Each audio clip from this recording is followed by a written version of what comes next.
Ferguson and the pace of Walters. McPherson certainly seemed to hold him off. But the referee waving away Rangers' claims. I think you can tell what the fans thought of that one.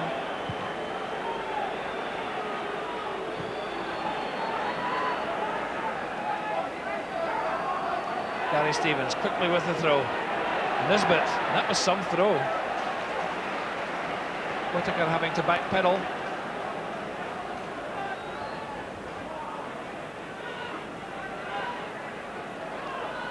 Stevens, Nisbet turning, and Smith, losing it there. Again a misunderstanding, and that was reminiscent of the opening goal. Lack of understanding there between the keeper and his defence. When he came out, he really should have held that one, and a corner needlessly conceded there by the Hearts keeper.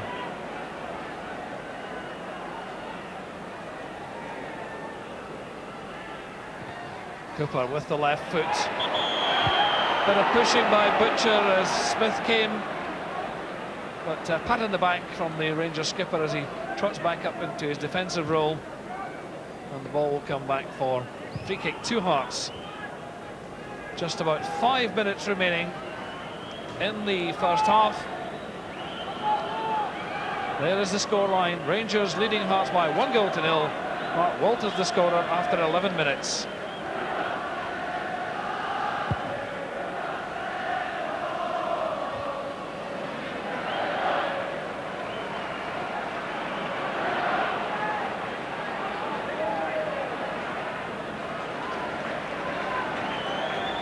Butcher makes it look easy.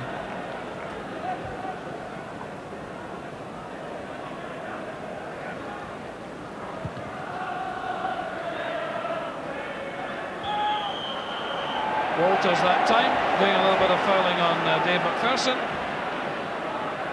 No complaints from the Rangers number 11. Hearts have the free kick as we move into the final phase of the first half. Hearts have certainly had two very good chances to try and draw level.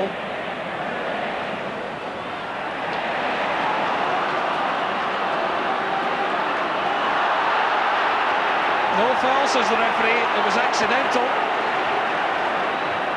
And Hearts try and break down the right. Great cut out by Butcher. And John Cohen battles for everything, but Butcher just seems to stretch out his leg. And I think you can see there the way Butcher was gesturing, he couldn't hear Chris Wood shouting for the noise of the crowd. You can see from the backdrop that the enclosure on the far side, the north enclosure, is really packed. The crowd enjoying this battle royal between Rangers and Hearts.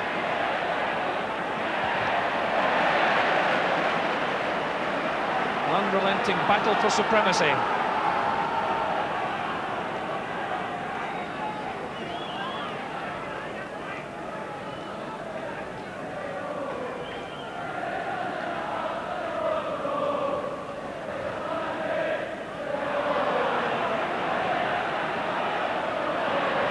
A bit untidy, but no one is going to give in.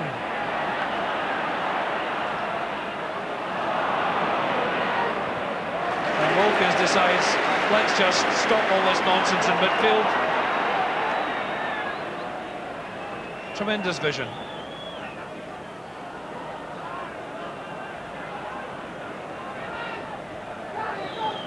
Rangers just wanting to take the steam out of Hearts with just about 2.5 minutes remaining in the first half. Hearts would like to keep their momentum going.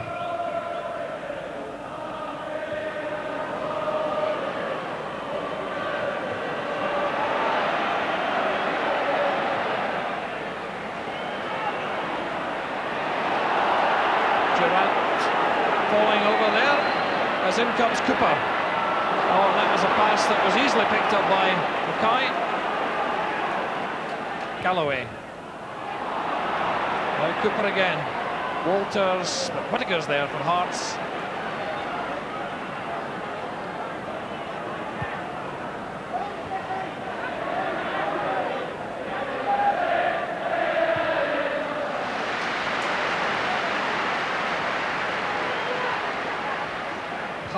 One last surge before half-time.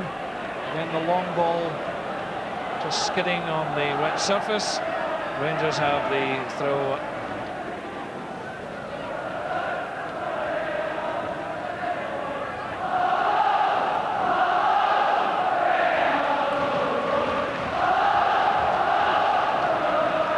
Brown hurling that one down the line into the final minutes of the first half.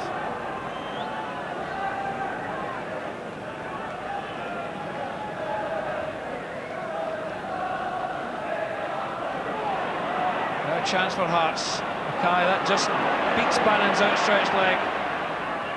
Rangers come out quickly. Berry goes forward. Cut out by Stevens. Durrant jousting with Berry. Wins it for Bannon. Pass Gough. Gary Mackay. And a desperate challenge there by Gary Stevens. Hearts coming forward in the closing seconds. Well, that was a tackle from behind by Richard Gough. And John Colquhoun, who's battled solid for the first 45 minutes, and Richard Gough becomes the second player to be booked in the match. The first Ranger, the challenge from behind on Colquhoun. And virtually on the stroke of half-time, the yellow card for Richard Gough.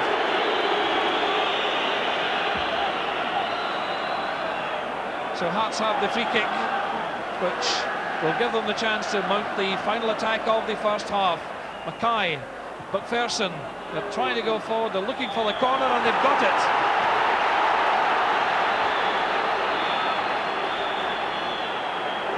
But there's no time to take it. The referee's whistle has gone, and Mark Walters, the scorer of the only goal of the game so far, with a goal after 11 minutes. Half-time, Rangers lead by 1-0. Jim Craig, your thoughts on the first half? It's been a fairly even contest, Alistair. There's no doubt that Rangers were picked up by that very early goal, and they raised their game at that point, and they were involved with some nice sweeping moves towards the Hearts goal without getting another. When Hearts given their due, they tightened up a little bit at the back, which had been, I thought, at fault for the goal. Drove forward well, started getting good use out of Eamon Bannon on the left flank here. And as this first half progressed and the rain continued, there's no doubt that both sets of defenders were finding it difficult to keep their feet against forwards coming at them. And I think the first half the honours were even, although Rangers have got the only goal so far.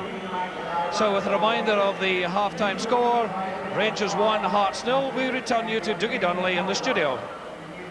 Thank you, Alistair. Yes, the team's separated by that Mark Walters goal. With me, Ally McLeod and Willie Miller. What do we think, fellas? I think I would be inclined to say we've got Hearts perhaps a wee bit unlucky to be a goal down. Would you agree, Ally? Yes, I think it's not a game for the faint-hearted. So two heavyweight boxers just slugging it out. And I think possibly over the first 45 minutes, Hearts deserved the equaliser. It's not what I call a skillful game. There's no room to play skill. They're all closing each other down. They're having a go. It's just like a heavyweight boxing match. At the moment, Rangers are winning them. Yeah, well, it's what you would expect, I suppose, in a Rangers-Hearts match. Are you surprised to see it going the way it is? Yeah, I suppose so. I thought Rangers would have played a wee bit more football. I think they've been a wee bit disappointing. I think the honours go to Hearts in the first half, as far as I'm concerned. They've had 3, possibly 4 half chances in the box. Unfortunately not falling to their strikers, and you wonder if Ferguson was on, maybe he would have sniffed one and put one away. Yes, he didn't have a good game on Saturday, Fergie, but I think it is a surprise that Alec and Sandy have dropped him from the side. The goal came after just 11 minutes, so let's have a look at the only goal of the game so far. Mark Walters got it, of course, and I'm afraid the Hearts defence really have got to look at this and say, oh, we should have had this cleared up a lot earlier on. There's Henry Smith, who had that nightmare in the Cup semi-final last year against Celtic. I don't know if you'd blame just Henry for that one. It was a bit of a joint effort, wasn't it, Alex? There was at least 6 Hearts players. I think Berry was unlucky. He got a back head to the ball. It fell at Walters. He sneaked it by in between the post and the man. It's just one of these, your luck's in or it's out, and it's Walters' night at the moment. That's right, and Walters got 2 bites at the cherry as well, Willie, isn't it? Yeah, it was quite an interesting corner. I felt they played it short. I think everybody was expecting the long ball into the box again for the 2 big lads coming up from the back. and they played it short, and I don't think it was a great cross in by Stevens, but when Hampden's like that, greasy on the top, and the ball just comes off the surface very quick, and the Hearts were unfortunate with the bounce of the ball. But an interesting corner, and they got the break that in semi-finals you're always looking for. Yeah, so we looked perhaps for Rangers to capitalise on it, and they didn't really, because Hearts came back very well after that point, and Chris Woods had to make a terrific save, as we'll see here. This shot, in fact, came from Neil Berry, who very nearly made amends for his part in the goal at the other end. Cracking shot, and Woods had to look very lively indeed, Ali. Oh, he's a marvellous goalkeeper. His position play, if he was anywhere else, it's a goal. No, but I feel that Hearts, if they play to Bannon the way he's on at the moment, the weakness in the Rangers team, if any, is between Stevens and Gough. And all the dangers come from there. And Stevens is finding it difficult keeping his feet, maybe wearing the wrong studs because it's come on heavy rain, and Bannon's put over some telling balls. But against Rangers, they've got to be on the ground, and they keep putting them over high, the corners, and a waste of time. It's not a game for midfielders, Willie, is it? The midfield seems to be getting cut out altogether. Aye, none of the teams are playing through the midfield. I suppose if anybody's trying to, it's Hearts. When they do get the ball down, they get it out to him, and Bannon, he's really causing them problems. As Ali says, they can't just play their corners into the box. In fact, probably their best chance of the game came when they played the short corner. Yes. And Eamon Bannon flashed it across the face of the goal, and in particular that was when I was thinking that if Ferguson was on, he would have probably gotten the end of that one, and it could have tied the game. But Hearts have got to get it down, play it in the ground. No use pumping the ball into the middle, because Rangers will just eat that up. Yes, it's meat and drink to the big lads like Butcher and Nisbet. In fact, Terry Butcher played a major part in one chance which Hearts very nearly turned into a goal. John Cahoon had a real chance here, but Terry Butcher, tremendous speed into the tackle, and then look at this counter-attack here, which very nearly gave us a goal at the other end. Let's hear you talk us through this one, Willie. Durant breaking on the right. Yeah, it's a good break. It's always a danger when you go one down and you're desperate to get the equaliser. You push everybody forward and you leave yourself a bit spare at the back, and that's what happened there, and Hearts were a bit unfortunate. I think Big Nizzy tried to take it down with his right peg when it should have been down with the left peg. So it was dangerous for Hearts, but they were fortunate they got off with that one. What about Rangers' choice of strikers? Because they're playing Nisbet up front, but he's largely unsupported. He's inexperienced, I think, and it says a lot for the manager. You know, he must have bags of confidence in him. But I think you'll see Andy on at one stage in the game. It's maybe kept him just depending on what way they're shooting, you know, and they're shooting against the wind, it looks like, this half. I mean, Andy will put a lot in maybe in the last 20 minutes if he come on. The Rangers have the one or two skillful players, I think, on the night. They haven't really shown it yet, Walters and Cooper. I think the difference in the side is that Hearts are missing Robertson who they transferred. They don't really have a goal scorer of his calibre at the moment. If they'd had a goal scorer, they would be in level terms. Yeah, and they've been unlucky as well, Willie, because the chances when they've fallen have fallen to people like Mike Galloway and to Neil Berry and even to Walter Kidd, who are not the fellas that you're expecting really to hit the net from 18 yards, are they? Yeah, they've been a bit unfortunate, and their chances have fallen to players that are not renowned for their goal scoring. Sure. But as Ali says, they don't really have players on the part that are renowned for goal scoring, which is a surprise that Ferguson's still on the bench.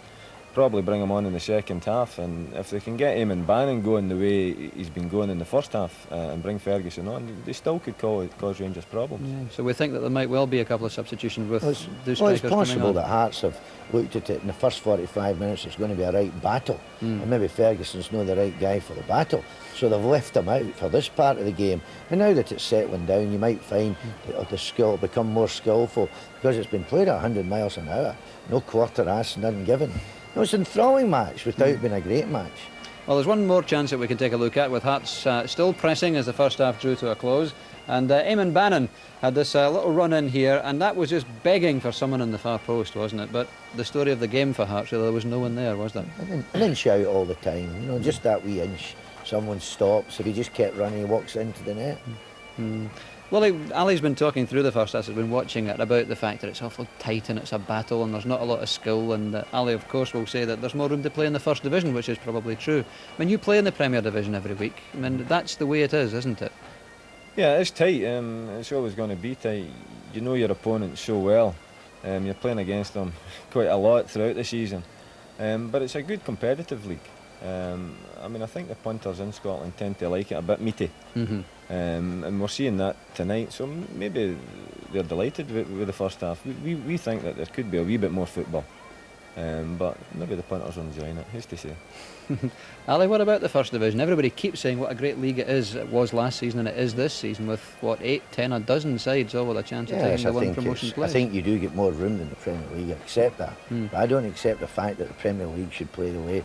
If that's an example of the Premier League, I think it's time they got themselves sorted out. I mean, I think that we should aim to play, as I say, we keep saying Dutch style and that.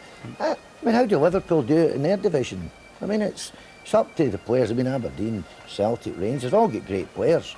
I just feel that it's how quick they get the ball up the other end. I'd like to see them slow it down and not play 100 mile an hour. We're broadening the argument now, obviously, but there has been the case put many times over the last few years that the Scottish international side suffers because the Premier Division is played that way, and then when we go into the international arena, players can't change their game. I mean, is that fair, Willie? You're involved in both. No, I don't think it's a fair comment. I think there's always problems at international level in getting a team playing together constantly. The fact that they've postponed the league fixtures before the important World Cup warm-ups is a tremendous boost for the international team. But it's always difficult at international level. Sure. Yeah, well, we proved in Oslo last Wednesday that our players can make the transition. Let's go back then to Hampden. The whole of the second half coming up live now. Can Hearts come back on level terms? Can Rangers stretch their lead? It really is very even indeed. 1-0 to Rangers. Let's go back and join Alistair Alexander. With him is Jim Craig. Thank you very much indeed, Dougie. There's certainly plenty of talking points there at half-time. And as you can see, we've got the Hearts side back out onto the pitch. And there's no substitutes. Rangers side just coming out to join them. And looking down from our position in the stand, we can see that Rangers have not made any substitutions either. And there is the goal scorer, the only goal of this semi-final so far, Mark Walters, and he really has made one or two telling contributions. Yes, and I think if Hearts slowed the game down and let Rangers midfield and forwards dictate the pace of this game, it would be more difficult for them. The Rangers defence looked particularly uncomfortable when Hearts bypassed midfield and played the ball quickly up to the striker's feet. And I think in the second half they have to continue to try and do that and wait for the Rangers defence to make a mistake, which is quite feasible on a slippy, greasy surface that is out there tonight. So Rangers ready to get the second half underway, attacking the goal to our left, the traditional Rangers end at Hampden. And the crowd, an excellent one tonight at Hampden, really enjoying this battle. Skillful play, I think I'd agree with Ali McLeod, a little bit at a premium, but endeavour from both teams, and Hearts really coming back after a rather shaky start when they conceded the early goal, but all credit to the Edinburgh side. They're still in there battling. As Rangers try and set the attack down the right, Ian Ferguson hurdling the challenge, and Whittaker getting it back to Henry Smith.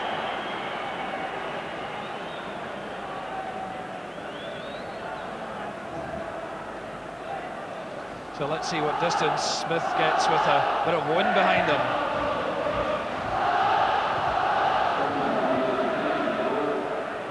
Every ball fought for in that midfield area.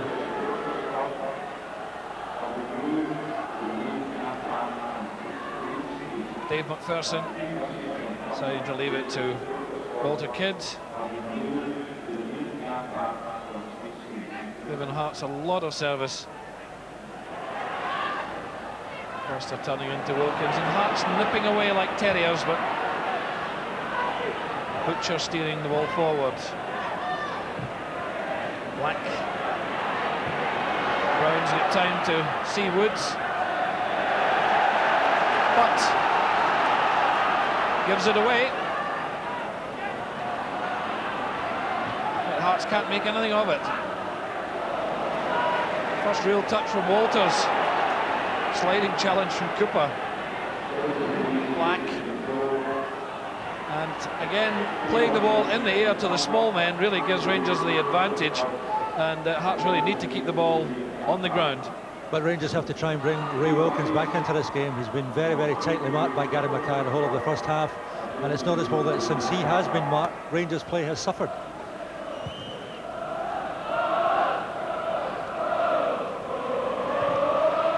Whittaker at the back.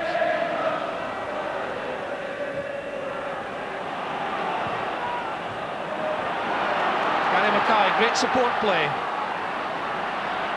Foster, now Bannon. And it was Cahoon making a back for the Rangers defence there that gave the free kick to Rangers when Hearts really had them under pressure.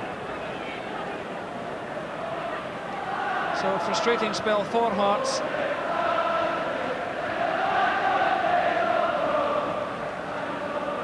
Our statistician keeping a note of the free kicks informs me that it's Rangers 12th, Hearts have had 13. So it really is a pretty evenly balanced match in that sense. But in terms of corners, Hearts have had 5, Rangers 2. These are the statistics at this stage.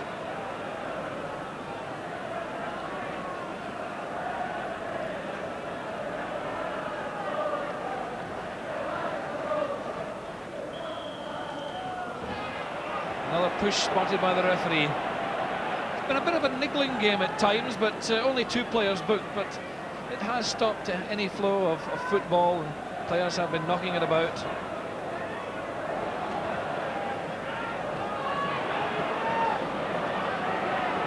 Kenny Black gets it back from Bannon, and Hearts forced to backpedal.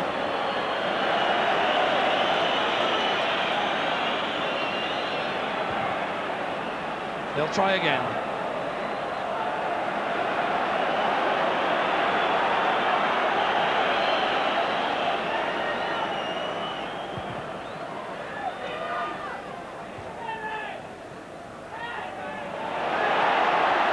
Nisbet got behind Whittaker, withstood the challenge of Black, then slipped as he tried to turn.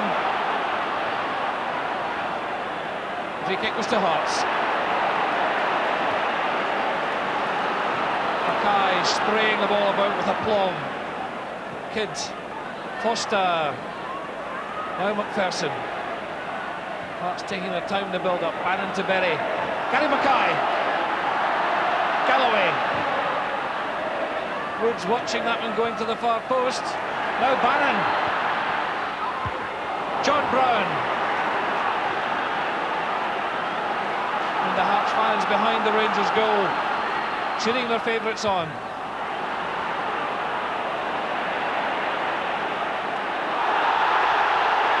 McPherson clashing with Durrant. Ball will have to come back. It will be a free kick to Rangers. I find that a bit difficult to understand, Alistair. That was a blatant body check by Dave McPherson, stopping an opponent getting past him. And I think a referee must take action against something like that.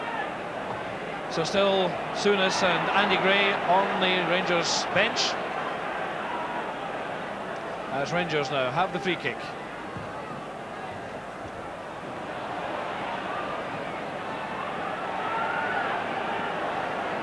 Gary Stevens.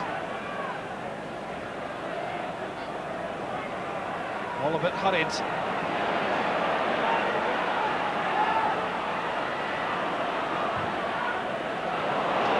No offside flag. Ferguson timed his run. Walters. And Berry rescues Hearts in dire straits. Nisbet offside and pushing that time, I think. But really, there was no flag. That Hearts defence looked to the linesman on the far side. But I think on the replay we'll see that Ferguson in fact timed his run. And this is where the trouble stemmed for Hearts. Look at Berry. Just got it away in the nick of time. Well, Henry Smith, a much relieved goalkeeper there. Butcher's positive header forward. Cooper's been in and out of the game.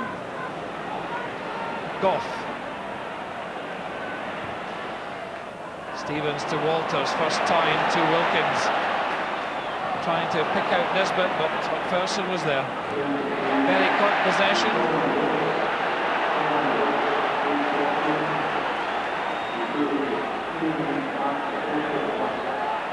Oh well, Walter Kidd seemed to have done everything right, then gave it away, but offside again. And really Hearts making one or two errors here that they could have been heavily punished for.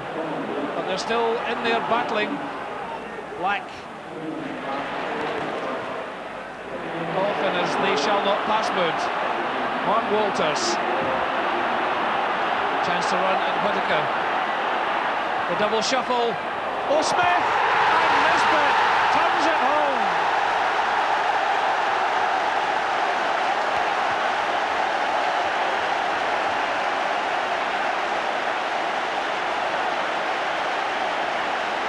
Scott Nisbet scores. Rangers second. Jubilation on the terracing. And this was Mark Walters at his best. Watch the skill here. Hearts let him have room. The double shuffle. And Henry Smith doesn't want to see this. Scott Nisbet does though. Rangers 2, Hearts 0. And Rangers now on course for a Skull Cup final meeting with Aberdeen. 8 minutes into the second half, and now here's Smith having to come racing out of his goal, and he must be very disappointed. Rangers again. Smith having to try and smother that one again at the near post as Rangers try and KO Hearts with another one.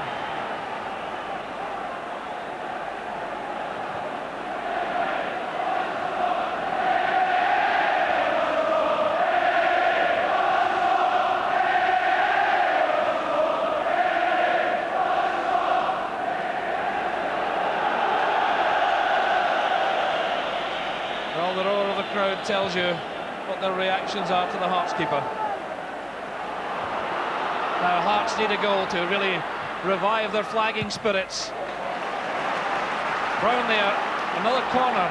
Rangers quite prepared to concede corners. That's Hearts' sixth.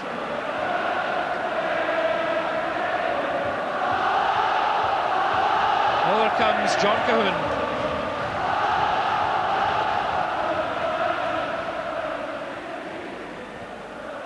Hearts pushing forward, but McPherson up there. And Cooper playing it into space. Kenny Black. Rangers defence have come out. Have to play the short one, and it was Gary Mackay who has caught possession. And that tackle from his opposite number in midfield, Ray Wilkins.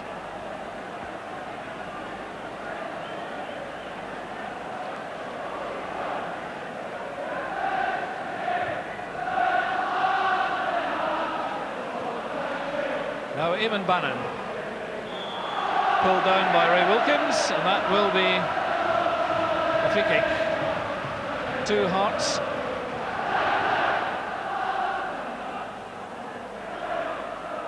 Close to the target man, Bannon trying to help it through.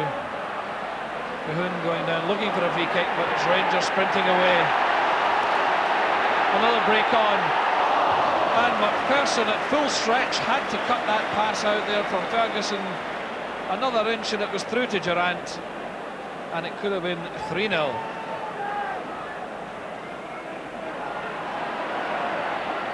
Well, in the Skull Cup there's no point in sitting back, you've got to go forward, and that's what Hearts are doing.